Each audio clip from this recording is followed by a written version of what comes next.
Are you guys not tired? Every single day, there is a conversation on social media about who has culture in the diaspora and who does not have culture. We don't have shit collectively. We don't own shit collectively. I'm about to get up, get dressed, to go to a white man grocery store, a white man retail store, and drive my white man car to come back to my white man apartment. We don't have shit!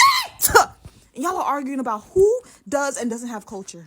I'm now believing that black people are the true Israelites of the Bible, because Israelites took 40 years to journey from Egypt to Canaan. 40 years, according to Bible. The journey that could have taken a week walking by foot, only few weeks walking by foot. Israelites took 40 years. Because of what? Because there's no unity. We keep on quarreling. We keep on fighting. The greatest threat to American foreign interests is what? The operational unity of Africans in America and Africans in Africa. This is the government. Our biggest threat is if we let the blacks on that side of the Atlantic Ocean organize. This is a memo? Oh, it's a memo. Oh, absolutely. Okay. Each and every black person from America, black American, black from UK, Africans, black Africans, Caribbeans, each and who is black, we all have same enemy. I do not want to mention, but we know we all have same enemy.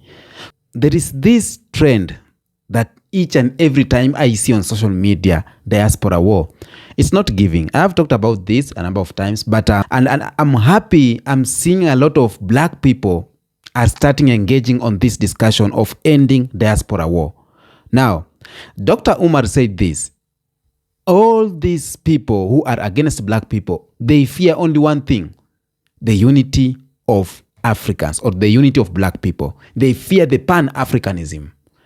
And this war that we are fighting as black people on social media, some of them are being sponsored by them. Some of them are causing as black people, we are losing. So I want to play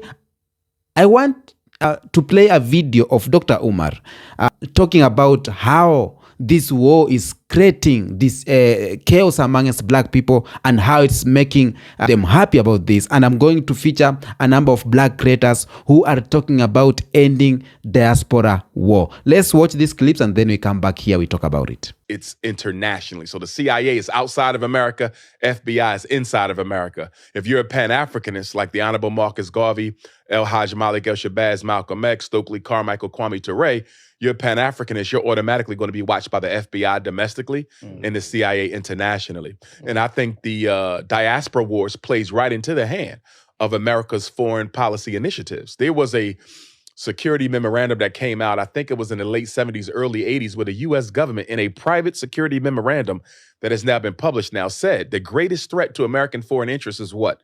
The operational unity of Africans in America and Africans in Africa. This is the government.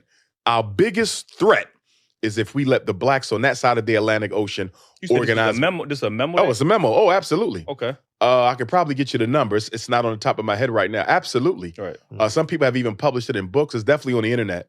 People have referred to it. So they basically said, in essence, Pan-Africanism is our only problem. They don't care about nothing else. People pushing religions, people pushing socialism. They don't care about that. Pan-Africanism is the only threat to white supremacy. So that's crazy. So what would you say about, obviously when we talk about the diaspora war, there's a sense of, African people or Caribbean people using the word, well, I'm not black, you know what I mean? I'm Caribbean or I'm African or whatever the case is. And they kind of associate negativity or negative stereotypes with Black Americans per se. And they feel like they don't want to identify as black because black usually is the term that Black Americans call themselves. So I don't want to be identified as black, so I am Caribbean. It's like they're separate people over there. You know what I mean? So what's your thoughts on that whole, that divide and just that whole blatant negative stereotype that some Africans or Caribbeans or other black people feel towards Black Americans? Well, the white man's original tactic of divide and conquer, separate and rule is still his most cherished weapon against African people. You see, understandably, when people look at America up until now being, quote unquote, the most powerful country in the world, if you want to get down with the most powerful country in the world, you're going to have to despise who they despise. And since America has done such a great job despising African people, anybody who wants to come to this country, even if they are African, are going to seek somebody else's company other than ours, right? That doesn't make what they do right. But we have to look at the fact that we as African people in America haven't done a whole lot collectively to make ourselves the power base we should be for all African people. With our education, with our income, being the richest group of African people in the world in terms of take-home pay, we should be the power base for African people throughout the world. Y'all need institutions, we're going to fund them.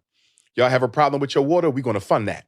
You understand me? You got a medical crisis, we're going to take care of that. We have the resources, we got the personnel, we got the expertise, we got the money. We should be the power base. So when an African comes to America from outside of this country, they say, well, wait a minute now. If I align myself with the African American, what is in that for me?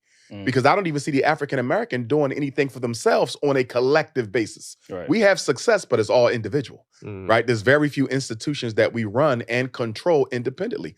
Let's take it to Little League. When you go for the Little League football team or the basketball team, do you go try out for the team that's losing every year? Or do you want to be on the championship team? Most children want to be on the championship team. So when Africans from the diaspora come to America, they see two teams, the black team that has lost 157 straight Super Bowls since the end of slavery, right? And the white team that seem like they still winning and doing great. I want to align myself with the white team.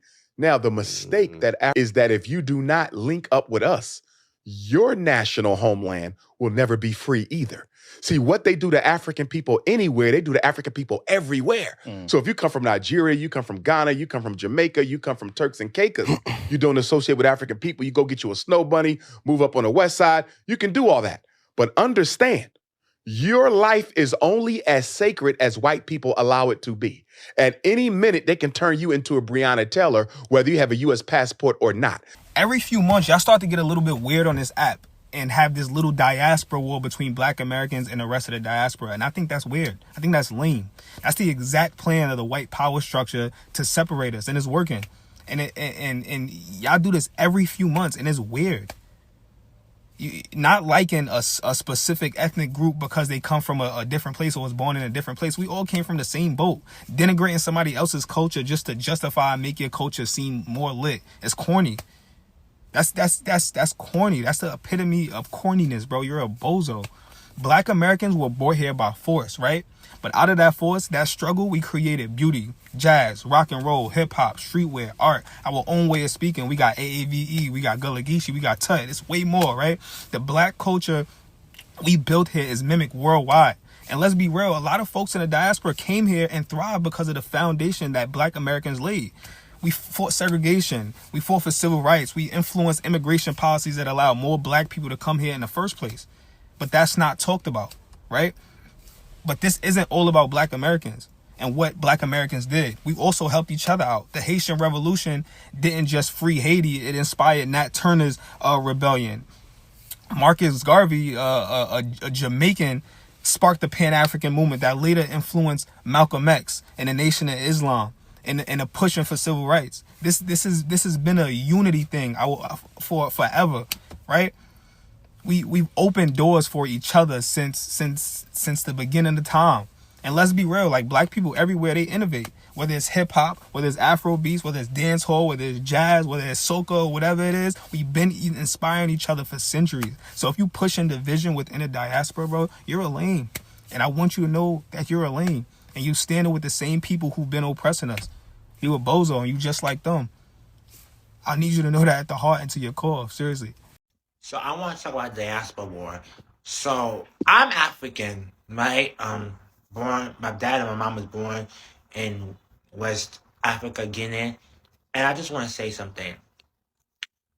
As a person who was born in America and has a family from Guinea, I really, really want us as people, just, in general, black Americans, Africans, Caribbeans, Afro-Latinos, to work together and to stay together. We're already being abused and hurt by the system. We don't need to abuse and hurt each other. At the end of the day, we need to love one another and take care of one another and show out for one another.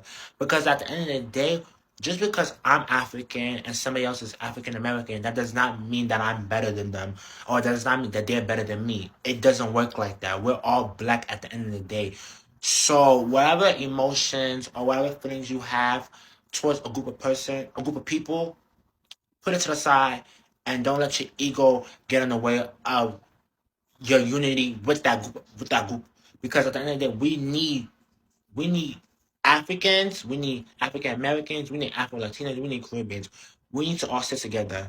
So yeah, I got History Month. I don't usually weigh into diaspora wars because I think that they're pointless. But I will say one thing and one thing only, right?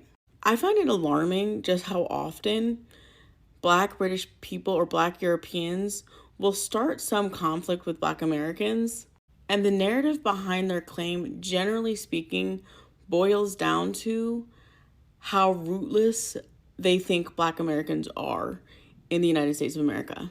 Like that we don't know where we're from, we don't have any culture, and we're about nothing. And it almost feels like 9 times out of 10 that Black British people are trying to open up a primal wound within Black Americans, while knowing full well why we don't identify with our origin countries. You know, you've read a book, hopefully. You know Black American history. And for all this discussion about how Black Americans center white culture because we're Americans and we say we're Americans, the only people shucking and jiving for white audiences and white validation are the Black British people who want to open up that wound for the engagement and enjoyment of white people. Fuck Black Americans versus Black British versus Black Caribbean versus Black African. All these diaspora wars are pointless. They do not serve anybody because the struggles and the subjugation that we feel because of who we are doesn't even give a shit about any of these denominations. It's a waste of time. And if we look at it from a more logical point of view, there are groups of people that do not like each other, do not get along. And I'm not saying we have to be friends or have to be kumbaya and be all together and love each other. It would help, but it's not necessary because there's other groups of people that align with each other because they have the same political and economical goals. And I think we're all in agreement that the things that we feel from the mainstream society or from the globe is one that we would like to remove. So it makes sense that instead of arguing, we just find a way to align on those common goals so that we can all benefit, because if none of us break free, then what's the point? Let me tell you something. I am a Pan-Africanist, okay? I do not do diaspora wars. Don't bring them over here. I'm not doing this with y'all. Not on this page. Currently on the Twitter timeline, there is a diaspora war between people from New Orleans and South Africans about Zulu parades and the actual Zulu tribe. Now, I'm not well versed in either enough to speak on it. I just found out about the Zulu parade today. But what I want to offer to this conversation is that white supremacy and racism is so effective that we argue with each other instead of being mad at the actual culprit. The reason behind all the diaspora wars, a couple months ago or weeks ago, it was Trinidad's and Black Americans not knowing about white Trinidad peoples have... I'm gonna be honest with y'all, the diaspora wars are the most chronically online thing ever. Y'all are arguing with bots and thinking that this is real life. Man, Africans love you. Africans love you niggas. I swear Africans love you niggas. Like, I know for like anyone African watching this, I know that some of y'all talk about, you know, the other black kids at school, they would bully me for being African. I hear you on that. But let's be real for a second about black culture. Okay, we call ourselves African American. We're proud of our African heritage. A lot of African American, we adopted shit from African cultures. In Africa, like the fucking people in the fucking African nations, they fucking love black people, dude. They fucking love Beyonce and Chris Brown and shit. They love the music, the art, the clothes. They think we're cool as hell. There is so much mutual love between Africans and African Americans. Y'all are chronically online. Do not let these CIA bots fool you. Most African Americans don't like to be called Africans. I tried to understand this in some of my studies, and I discovered that a lot of African Americans believe that Africa is a zoo. They believe that Africa is a forest. In other words, there are no houses, no roads, and no buildings in Africa. I don't know where they get this information from. But you see, we are all blacks. And there's no need trying to separate an African from an African American. Welcome back. Diaspora war isn't good. It's war that isn't necessary because all of us were black. Even if some of us will claim we are not from Africa as black Americans or Caribbeans because that's where it started. Maybe somehow different culture. We have different culture. We have different type of how we talk. It doesn't matter. All of us have the same enemy. All of us, we are going through the same shit, the same problem. As Africans, we may not go through racism that much, but we are going through colonization. Neo-colonization is affecting us. And black Americans are going through racism, discrimination, the systematic, you name it, you know that. We need to end the diaspora war. We have even given it a name, diaspora war. It is sponsored. When you post on social media ranting against your own black person, it is sponsored. It's going. Even the social media, maybe TikTok, or will not take it down because this is what they need to be there, causing wrangles, disunity amongst black people. Now, the unity of black people is a threat. The unity of black people is a threat. And every time we fight, it's a plus for them. Every time we quarrel, it's a plus for them. When a black American stand here and say that, I don't see any reason of coming to Africa. Africa is not my country, blah, blah, blah. It's a plus to them. They are happy. They are clapping. It's good for them. They don't want black Americans to come to Africa. They don't want Caribbeans to come to Africa. No Jamaican, or they don't want Haitians to come to Africa. They want Cubans to continue saying, ain't black. I'm not black. They want Dominicans to continue saying, I'm not black. That's what they love seeing. As far as we think we are fighting the battle, black Americans versus Jamaicans, and we have won as black Americans, or as Jamaicans, we have won this battle and we are happy, we are continuing to minus years of happiness on our children that are coming. The moment we ignite a war between African and Jamaicans, we are minusing the happiness of our fellow next generation. The moment we ignite a fight between Africans and African Americans, we are reducing years of happiness on our future generation and even on us. Because why are we fighting? Because we have different culture. Some will say we are better than others. Maybe Africans say we are better than black Americans. Black Americans say we are better than Africans. We have better music. We have better dance. What is there for dancing if we don't have good economy, if we don't have strong economy?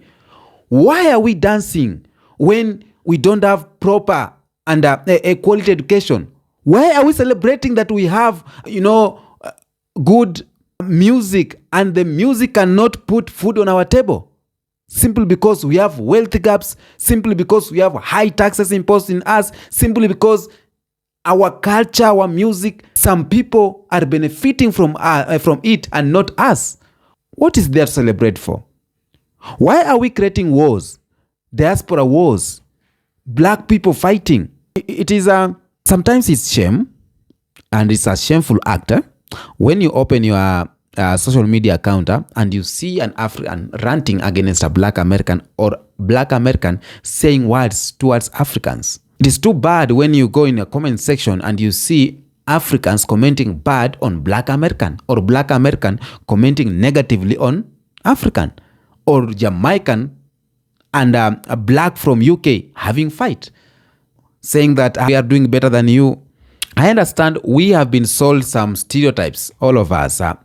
Black Americans have been sold some stereotypes. Jamaicans have been sold some stereotypes about Africans. Africans too have been sold some stereotypes about Jamaicans, because, for example, the stereotype we had as Africans about Jamaica, it was just about what? It was just about medication. They call it medication. We all know Jamaicans, it's just about ganja. We didn't even know that they have something greater. The stereotypes you have been knowing about Black Americans is all about their anger is too high. They are so lazy. That's all we have been hearing. The history or stereotypes you have been told about Africans is that they are primitive, they are poor and everything. It is 2025. And 2025, we need to end this diaspora war. 2025, we need to unite. Let us just unite. Donald Trump once told African Americans, what do you have to lose as African Americans voting for me? What do you have to lose? Already you are poor.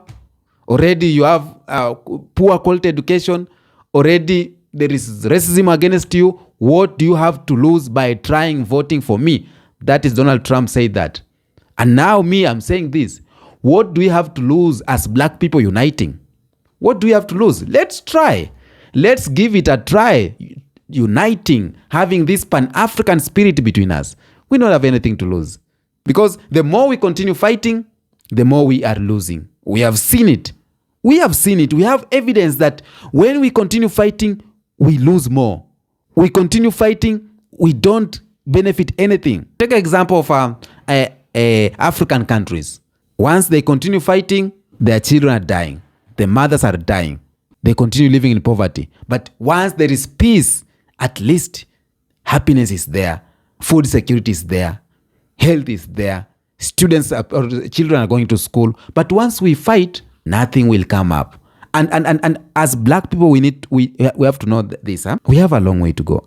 I'm now believing that Black people are the true Israelites of the Bible, because Israelites took 40 years to journey from Egypt to Canaan. 40 years, according to Bible. The journey that could have taken a week walking by foot, only few weeks walking by foot. Israelites took 40 years. Because of what? Because there's no unity. We keep on quarreling. We keep on fighting. We keep on not believing in ourselves. So we just going around, fighting and fighting. The journey of only few weeks, the Israelites took 40 years.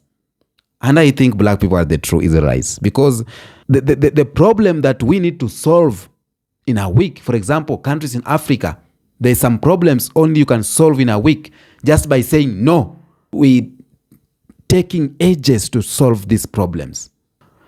So I think it is time we realize ourselves, and it's time to unite as Black people. Let us try uniting and see what will come out of it, because it's better we try. Tell me what you think on the comment section. Until next episode, don't worry with my cape. Peace out.